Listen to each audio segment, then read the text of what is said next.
அதே போல இப்போ ஒரு நிகழ்ச்சி சொன்னாங்க,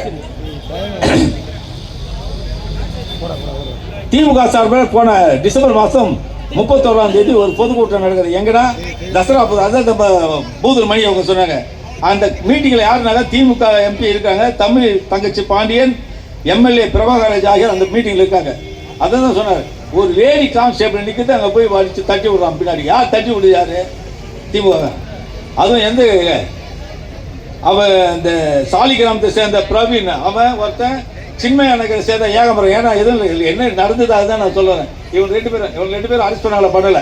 எடப்பாடி அவர்கள் மேல அழுத்தம் கொடுத்த பிறகு அதுக்கப்புறம் அவன் தூக்கி அரெஸ்ட் பண்ண. அவன் யாரும் எல்லாமே ரெண்டு பேரும் 129 கழகத்தை சேர்ந்தவன். அதை விட இன்னொரு கொடுமை என்னன்னா, இங்கதான் பாதுகாப்பு இல்லை. சேலம் மாவட்டம் ஆயுதப்படை மைதானம், அங்க என்ன பண்றான், போலீஸ் ரெக்ரூட்மெண்ட் ஆளுங்களை தேர்ந்தெடுக்கிறாங்க. இது எப்போ நடந்ததுன்னா பிப்ரவரி மாதம் 6ஆம் தேதி அங்கே நடக்குது. அந்த மீட்டிங்ல யார், அந்த ஆள் சேர்ப்பில் யார் யார் இருக்காங்கன்னா, அந்த இவர் இருக்காரு கமிஷனர் நர்மல் ஹோடான ஒரு கமிஷனர், எஸ்பி சிவகுமார் உள்ளிட்ட போலீஸ் அதிகாரிங்க, 300க்கும் மேற்பட்ட போலீஸ் இவங்க இருக்காங்க. அந்த இடத்துல என்ன ஆகுதுன்னா, போலீஸ் ஜீப் காணாம போய் தான் எவ்வளோ தூக்கி போயிட்டான். அந்த இடத்துல போலீஸ் ரெக்ரூட் பண்ணா போலீஸ் ஜீப்பை காணல. யாருக்கு பாதுகாப்புறோம்? போலீஸ் ஜீப்பே அங்கே காணாம போயிடுது. அது மட்டும் இல்லை, விருதுநகர் மாவட்டத்தில் திருச்சுழி போலீஸ் லிமிட்ல இந்த சொன்ன ஒரு எஸ்பியை போய் குடும்பம் அந்த அம்மா கொண்டையை பிடிச்சி இருக்கிறான். அந்த அம்மா இங்கே ஒரு கொலை நடந்தது, அந்த 7 பேர் 5 பேர் உள்ள பண்ணிட்டாங்க. நான் 2 பேர் அரெஸ்ட் பண்ணேன். ரோட்டில் ஒரு 70 பேர் போராட்டம் பண்ணுறான். அருப்புக்கோட்டை டிஎஸ்பி அங்கே போகிறாங்க. அந்த அம்மா கொண்டையை பிடிச்சி முடிய பிடிச்சிருக்கான். அப்புறம் போலீஸுக்கே பாதுகாப்பு இல்லைன்னா அப்புறம் யாருக்கு அவன் பாதுகாப்பு கொடுக்க போகிறாங்க? அதுக்கப்புறம் கடைசியாக ஒரு முக்கியமான விஷயம் சொல்கிறேன்.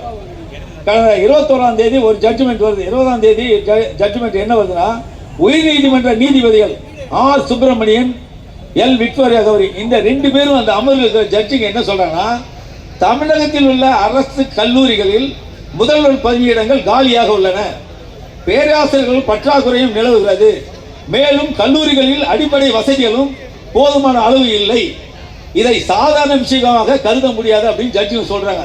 ஏன் 7 சட்டக் கல்லூரியும் நம்முடைய எடப்பாடியார் அவர்கள் கொண்டு வந்தது. அவர் கொண்டு வந்தாத ஒரே காரணத்துக்காக அந்த ஆசிரியர்களுக்கு சம்பளமும் கொடுக்கல, பணமும் கொடுக்கல, எதுவுமே பண்ணல, காலியாக வச்சிருக்காங்க. இந்த பிரச்சனைக்கு தீர்வு காண முடியாவிட்டால் அரசு சட்டக் கல்லூரிகளை மூடிவிட்டு செல்லலாம் அப்படின்னு. அப்படின்னா நீ கவர்மெண்ட்டே ஒழுங்கு போட மறைமுகமா இந்த யாரு உச்ச நீதிமன்ற நீதிபதிகள் 20ஆம் தேதி சொல்லியிருக்காங்க. அது மட்டும் இல்லை, சென்னை பல்கலைக்கழகத்துக்கு கடைசியாக ஒரு கருத்தை சொல்ல, சென்னை பல்கலைக்கழகத்துக்கு பட்டமளிப்பு விழா நடக்குது.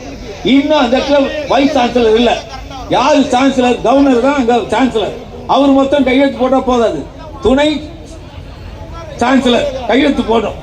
எதுக்கு? அந்த சர்டிஃபிகேட்ல. அப்படி அந்த சர்டிஃபிகேட்ல கையெழுத்து போடாதான் அவன் வெளிநாட்டுக்கும் படிக்க முடியும், வேற ஒரு போஸ்ட் கிராஜுவேட்டுக்கும் படிக்க முடியும். அப்படிப்பட்ட பொறுப்பான பொறுப்பு இன்னும் காலியா வச்சுட்டு இருக்காங்க. மறந்து 3 வருஷம் ஆட்சிக்கு வந்து என்ன பண்ணிட்டு இருக்காங்க? தூங்கிட்டு இருக்காங்க. அது மட்டும் இல்லை,